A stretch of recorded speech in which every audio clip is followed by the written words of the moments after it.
చాలాసార్లు యుద్ధము యెహోవాదంటే మనం అనుకుంటాం, ఇప్పుడే వెంటనే వారికి ఇట్లా అయిపోవాలి, నన్ను ఇట్లా అన్నారు కదా, నా జీవితం ఇంత నాశనం చేస్తారు కదా, వెంటనే ప్రతీకారం తీసుకోవాలని అనుకుంటాం. దావీదు అభిషేకించబడిన తర్వాత 20 సంవత్సరాలు ఇంచుమించు సౌలు చేత బాధించబడుతూనే ఉన్నాడు.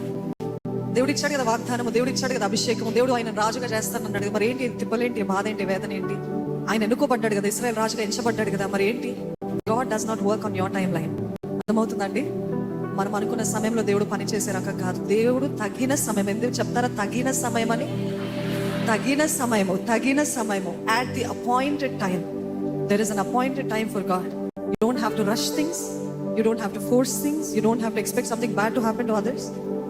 మీరు దేవుని ఎదుట యథార్థంగా ఉన్నట్లయితే దావీదు వలె, ఆయన అభిషక్తుడు, ఆయనని ముట్టడానికి నాకు వీల్లేదు, దేవుడు ఏది చేసినా మంచిగా చేస్తాడని దేవుడి పైన పూర్తిగా ఆధారపడ్డాడు. కాబట్టి ఈ రోజు వరకు కూడా ఆయన వంశావళిలో దావీదు కుమారుడు అని పిలువడానికి ఇష్టపడ్డాడండి. హల్లెలూయా.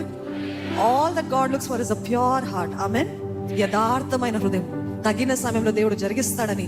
ఈ రోజు మనము పోరాడేది మనుషుల్ని కాదు, రక్త మాంసములని కాదు, కానీ ఎవరిని?